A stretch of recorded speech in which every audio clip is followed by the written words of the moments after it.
All right, guys, we are here for a much anticipated book club video. We are finally doing the final review, wrap up, answering our book club questions, saying our final thoughts on The Housemaid by Freida McFadden. You guys are not going to be shocked by this if you watch the other videos. You guys know for each book we do 5 videos because we announce the book, then we talk about the book. It's a book club treats, the things we're going to be eating, using, drinking while reading the book. Then we do like what we suggestions for the following book club month. Then it's the questions, and then finally the review. And I mentioned in those previous videos that I thought this book was incredible. I read it in a day. I loved it.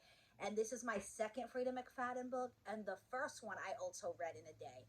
She's definitely one of those authors that I just cannot seem to put the book down. I should have got off my ass and answered these questions sooner because I did read this book well over a month ago. But it's in here, you know? So we're just going to go with it. So, number 1 is, there's something in his expression that sends a chill down my spine. And then he shakes his head almost I never know how to say this word. Imperceptibly. There you go. Almost like he's trying to warn me, but he doesn't say a word. Millie, so that's the quote. And then the question is, Millie seems to ignore the clues that something is terribly wrong at the Winchester house. If you were Millie, would you have accepted the job at all after seeing the bedroom in the attic? At what point would you have quit the job? This is a hard question because me, myself, I would have quit right from the get-go, or maybe not even took it. But Millie was in a situation where she really didn't have any other options. She was living in her car, scrounging for food. She was having a hard time getting jobs. Like, she was applying to a lot of different places, a lot of, low-end jobs, like fast food joints. And not that I want to speak badly of those, but, jobs that necessarily don't need, like, tons of skill. You don't need a degree. You don't need tons of experience. It's a job, like, when you first start out. But due to her prison record, she was unable to get any of these jobs. So it was at the point where it was this job or nothing. So even though there was a lot of warning signs, I understand why she took the job. At what point would I would have quit the job? I am not someone who deals with, like, high emotions like that, like confrontation. So I think one of the first times that I got into a tiff with Nina, I would have ran out the door. But again, that's me personally, because I have that cushion. I have a roof over my head. I have food in my belly. I have Joe to help me. This woman was completely on her own. So again, I understand why she ignored all those red flags. When you are in a situation where it's like life or death, you have to deal with the nonsense. You have to deal with, you're surviving. Not so much deal with the nonsense, but you're literally just surviving. You're on survival mode, and you just have to do anything or take anything you can get. So I understand why she ignored the red flags, why she ignored the bad vibes. So number 2, both Millie and Nina feel trapped in a bad situation because of circumstances from their past. Do you think either of them should have or could have left the Winchester home sooner despite the risks? So again, this kind of gravitates towards the first one again, for at least Millie's situation. I really think with her, it was like a life or death situation. Like I said, she was living out of her car. She was struggling to make ends meet, to even get food in her stomach. So she didn't really have much of a choice. Physically, yes, she could have quit the job. But, again, I don't want to keep repeating. She didn't have a roof over her head. She didn't have food in her stomach. So, like, she didn't really have much of an option. With Nina, once the situation happened where her, again, this is going to have spoilers, guys. So let me just throw that out there. There's a major spoiler in this book. I said that in the questions video. Obviously, the review is going to have it too. So if you have not read The Housemaid yet and you plan on watching it, even though I like the views, turn off the video now. Come back when you read the book. Because I don't want to ruin it for you guys. But Nina was trapped once her husband made it look like she was psychotic. The husband knew what he was doing. He got her in a place where everyone thinks that she's crazy. So she can't tell anybody what he's doing to her because she just looks crazy. She did tell somebody what he was doing to her, and they turned around and told the husband, and they were like, oh, she's making things up again. So she was trapped at that point. Do I think she could have left sooner? Yes, 100% she could have left sooner. Um, but she, she was in the honeymoon phase. They had just got married. Their relationship happened so fast. She was focusing on the good things, which I understand. Life is hard sometimes. You're gonna focus on the good things. Sometimes you try to give people second chances, third chances. So I don't like blame her in any way. I don't like to blame the victims. Andrew is the problem. But I do think in Nina's situation, she did have the option to leave sooner versus Millie, who was kind of really stuck in a rock and a hard place. Number 3. In this book, we read from both Millie and Nina's perspective. Would you have wanted to read from Andrew's perspective? Would you want to hear from him? I think adding Andrew's perspective definitely would have made an interesting read. I don't know if I personally would have wanted to read it though. I think it's kind of like, I don't know the word I want. It's not cool, but it is interesting. I guess that's the word, to kind of get into the head of a psychotic person like that and see what they're thinking and how they come to these thoughts and how they're able to do what they do. I mean, that's why true crime documentaries and podcasts are so popular right now. But personally, myself, I don't know if I would have been able to read his part of the book. I think it would have turned my stomach. I am not someone who listens to true crime podcasts. I am like not the norm. I think because I'm just like a very empathetic person, and I feel all those emotions and it weighs me down. There is a TV show on Netflix. I'll never forget. It was so popular, like, I don't know, what, 10, 15 years ago? 13 Reasons Why. I think everyone and their mother watched it. And it's basically about a kid who committed suicide. I could totally be wrong because, like I said, I never watched it. And then there's like videos of him, and I don't know. It lasted a few seasons. People loved it. I literally never watched it because, and one day I keep saying I want to, but I know it's going to be one of those shows that's going to like truly affect me. I just get affected by things very easily. So I personally don't know if I would have read Andrew's section of the book, but I understand why it would definitely be interesting for some readers to get into the head of that person and know why he's able to do what he does. That's why there's like Ted Bundy documentaries and I haven't watched any of them. And I love, love, love Zac Efron. He played Ted Bundy. Jeffrey Dahmer was played by a bigger guy too. And I can't think of who it is right now, but I never watched any of those. I don't think I could handle it.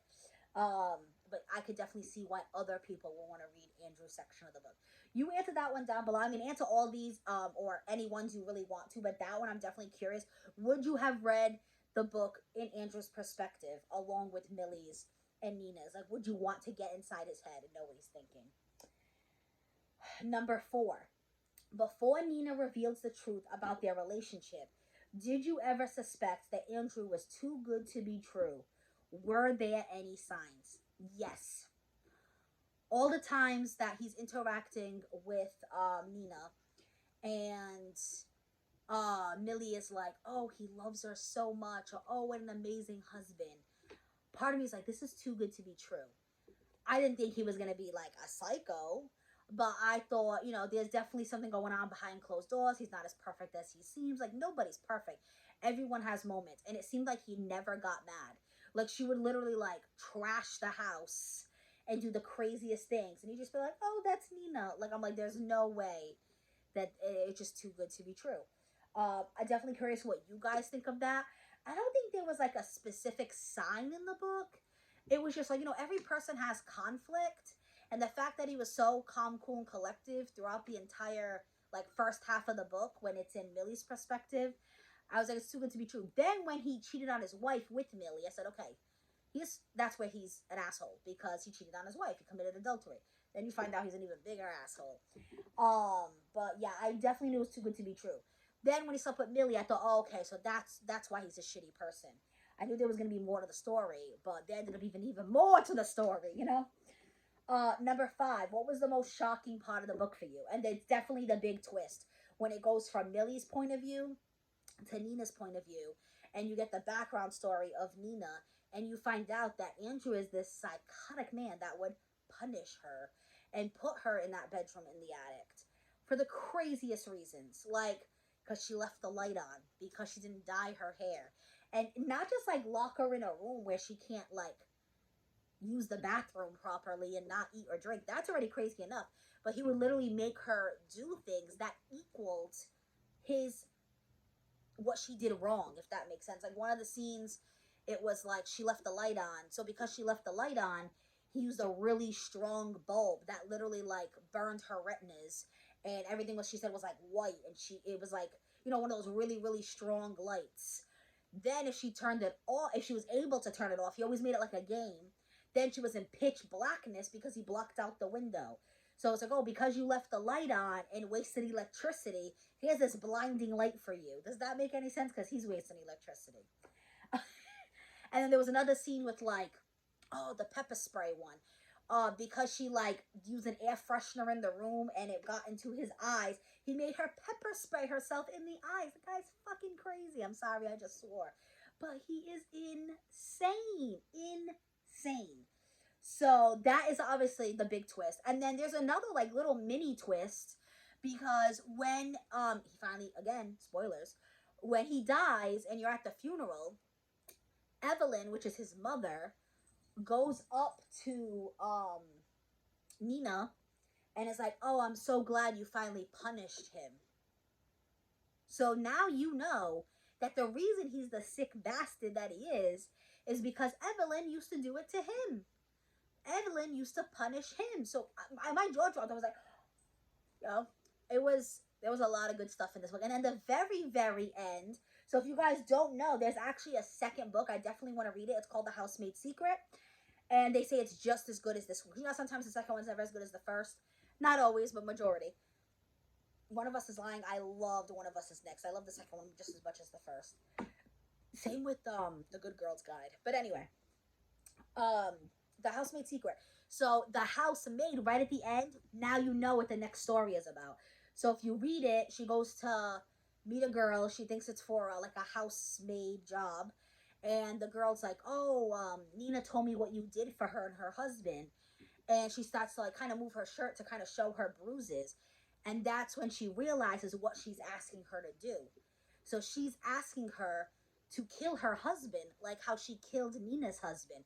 So basically, she's going to be like a vigilante, you know, someone who's like against villains but doesn't want to be the superhero. So she's like going to be helping women that are abused by their husbands. So that I'm assuming that's what The Housemaid Secret's about. So that's another little twist in the end. You're like, oh, dang, this girl going to be taking some lives. So there was a lot of twists in this book. The most shocking, I would definitely say, is obviously the big obvious twist in the middle. But even the little one with Evelyn, my jaw dropped. I won't say that's little, but you know what I mean. Number 6, both Enzo and the detective choose to help Millie and Nina in different ways because they each had someone close to them be the victim of abuse. Did you think either would have helped without having this personal connection? I don't think the detective would have helped because that's kind of their job as a police officer. They have to be neutral. You know, they have to suspect almost everybody. You know what I mean? They have to think that anybody could be guilty. You know, they can't just, oh, because she's a woman, she want to be able to do that. Or, you know what I mean? They can't, oh, she was too nice, she can't do that. They have to kind of suspect that everyone's a suspect. Like, that's what they're taught. So I don't think the detective would have helped her if not for the personal connection. And that blessed Millie and Nina, because if not for that, someone definitely would have served time for what happened. Which is shitty, because he was a shitty person. But they have no proof of him being a shitty person. That's the problem.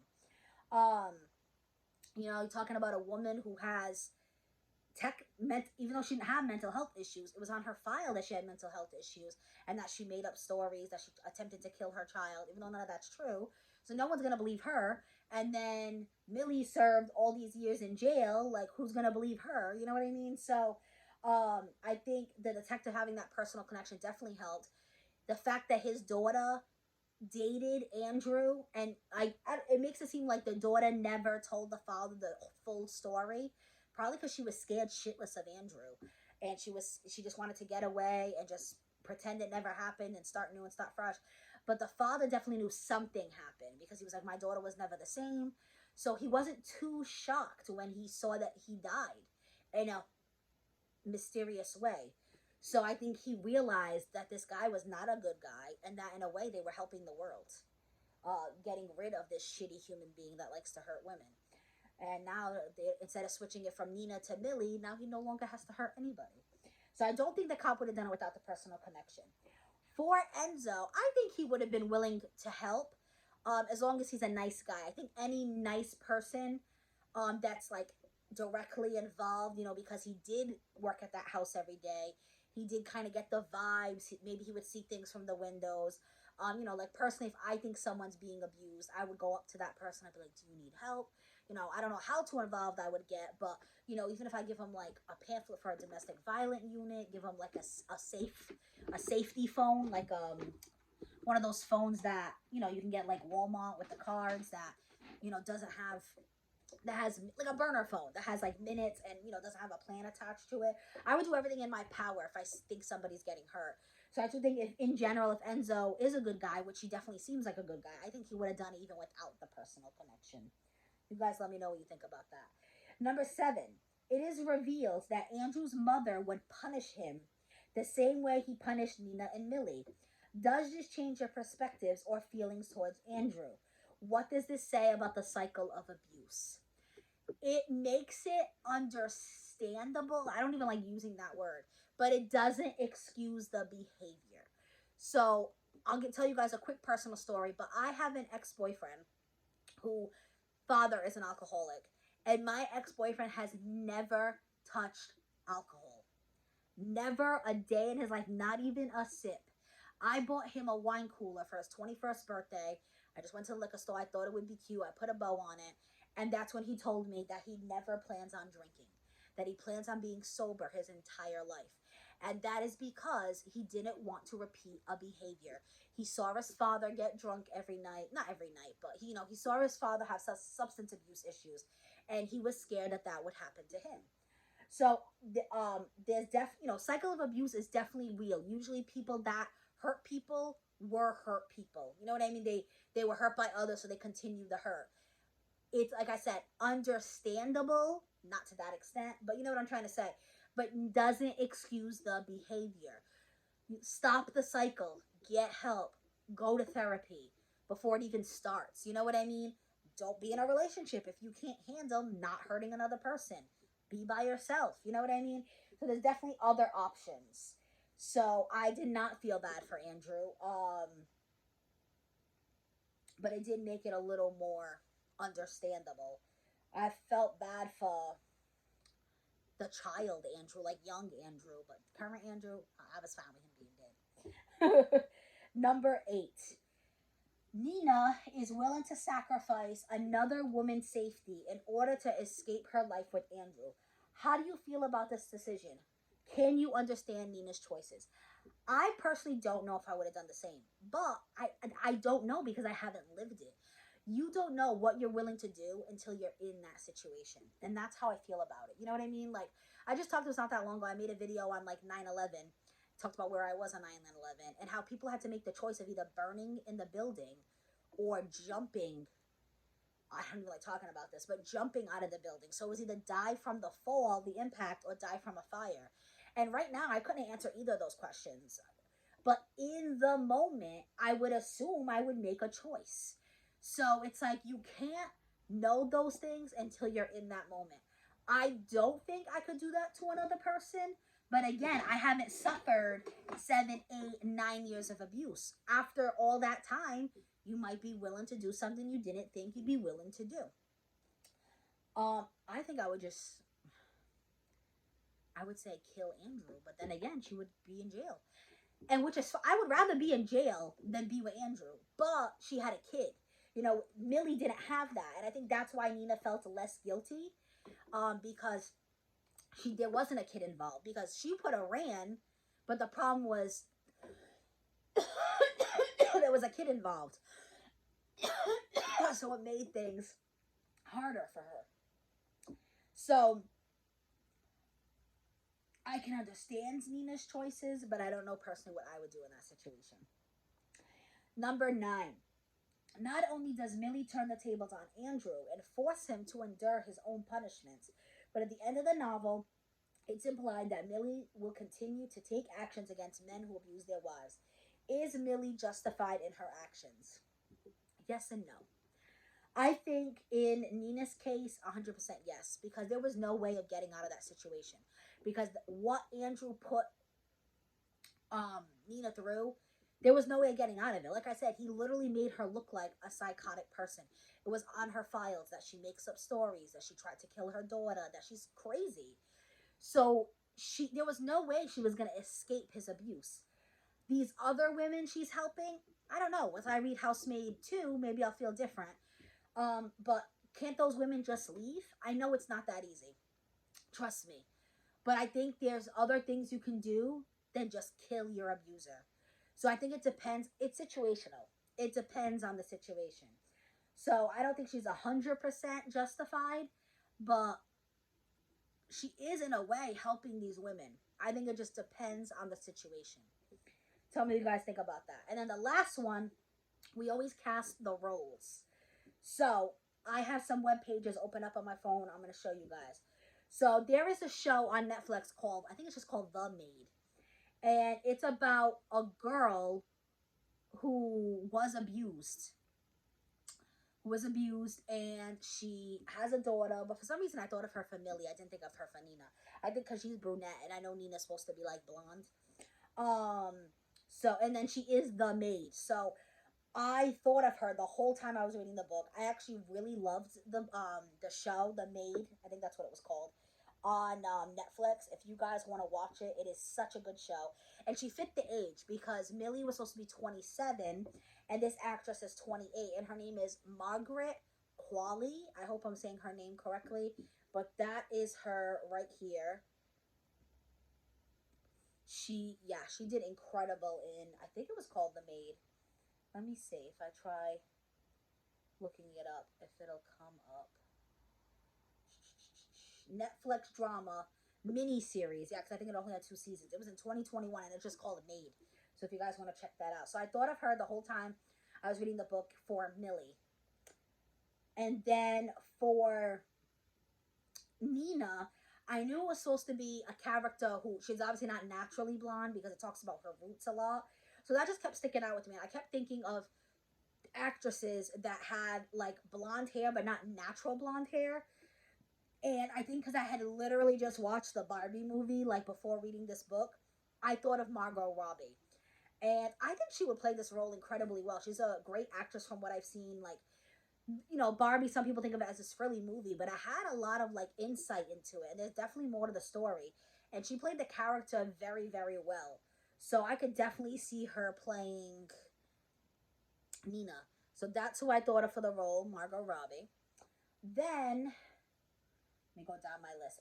Andrew, don't ask, I guess I understand why I thought of this, but it's kind of like weird. But I literally thought of the actor from 50 Shades of Grey.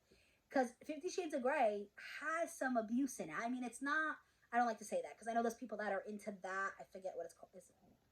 Joe, what's it called when you, BDSM, right? Yeah, I think that's what it's called. When you like SEX, that's kind of rough, right? BDSM? I don't think he can hear me. He might have his headphones on.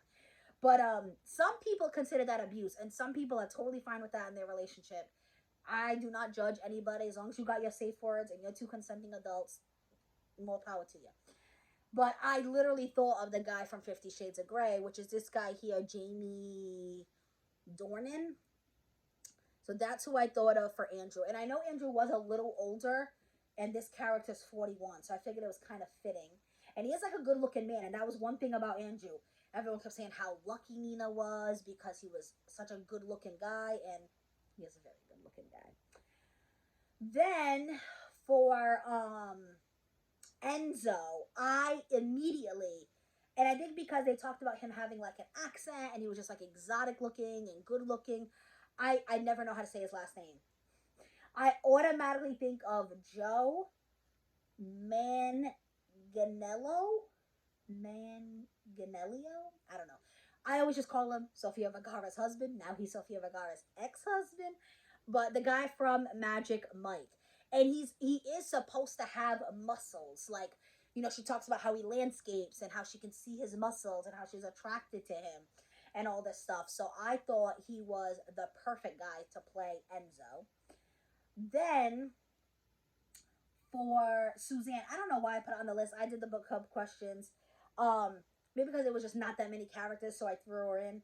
But Suzanne was a very small character. She was just one of Nina's friend. She was like a neighbor, and she ended up like not stabbing in the back because again the situation's hard. You don't know the full story, but Nina finally confided in her and told her what Andrew was doing, and of course she didn't believe her because she was in the psych ward. She is a mental patient, so she went right and told Andrew what. Oh, she's doing it again. You might need to get her on some medication. So she kind of threw her under the bus without realizing what she was doing. So I don't know why, but for some reason I thought of Mona from Pretty Little Liars, which is played by oh my god, I always forget her name. Something Parrish. Janelle Parrish. Why isn't it coming up right now? But yeah, it's this girl right here. And I think because in Pretty Little Liars, she did like, she was kind of like the odd man out of the group. It was like four main friends, and she was one of the friends that they confided in sometimes, who ended up kind of throwing them under the bus. So I just felt like she fit that role for me. It says fictional character. How do I find her real name? Right here, played by, yes, I was right, Janelle Parrish. Oh, I'm so proud of myself. So that's who I thought of for Suzanne. And then Cece is the daughter. And so honestly, I Googled this, guys, because I didn't really think of anybody while I was reading it. It was just a child. She had very minimal part in the movie. I think it was more just so Nina was tied to Andrew. So I just looked up like child actresses. And I do feel like this chick would fit the role because I don't even want to say this because I don't want to offend this actress, but she kind of has like a creepy look to her. And this is her right here. I think maybe it's more with the short hair, and just her eyes are so piercing. And so she is actually, she was in a haunted movie too. Let me look it up. I never watch it. I'm not into that stuff. It's The Haunting of Hill House. So I'm not the only one who thinks she looks a little creepy because clearly they must have used, you know, they used in a scary movie because she had that look they were looking for. And her name is Olive Abercrombie. Oh, I wonder if she's related to the fashion brand. And then the last one on the list is Evelyn, who is the mother of Andrew that you find out is punishing people. So I definitely wanted to think of like an older woman, and I thought of none other than Michelle Pfeiffer. She is a great actress. I think she could definitely play that role really well. Maybe they could add some extra scenes because I love her and she could do even more with the role. But she's 65 years old, so I figured she hit kind of the age range for that. So yeah, that is all the questions. You guys let me know down below any answers you want to share with me. If you want to cast any of the roles, what you thought of The Housemaid. 5-star read for me. I don't think, you know, anyone's shocked by that. If you read it in a day and can't put it down, it's a 5-star read. This was my first thriller in a while. You guys know since my grandmother passed away, I've been doing a lot of romances. And I still don't find myself picking up thrillers. Even though I love this book, even though it didn't give me a hard time, you know, it didn't like emotionally affect me, I still find myself picking up fluffy romances, which is fine. That's just the era I'm in right now. I do have some like Halloween themed books I want to read in October, but again, they're more like the Ex Hex. It's really cute. It's about like she puts a hex on her ex-boyfriend. I think I don't know. I'm sure they end up together. It's a romance. And then I have like my roommate is a vampire. It's supposed to be cute though because she's like attracted to him. So I don't have any like spooky Halloween reads. It's just not the season of life I'm in right now. But I will always read whatever is picked for book club because I do enjoy a thriller, and I definitely enjoyed this. You guys let me know what you think. Definitely go check out my friend Charmaine and see what she thought. I'm going to be linking her down below. I am always excited to see her book reviews because she gets so giddy. She loves book club. She loves the Advent calendar series we do. She's definitely a more book geared, I should say reading book, I don't know, channel. So if you're watching this, you're new and you definitely like book content, you can follow me. Of course, I do book club every Thursday, but definitely follow my friend Charmaine because that is what her channel is all about. And I cannot wait to read some spooky books this October. I shouldn't say spooky. Some October themed books. And I know book club, the Society of Very Irregular Witches one, I've heard really good things, and I think that's more like a family piece, like she finds her family kind of thing. So a nice cute read for us. I hope you guys are enjoying it. Let me know if you're joining us for October. And that is it for this video, guys. Be safe.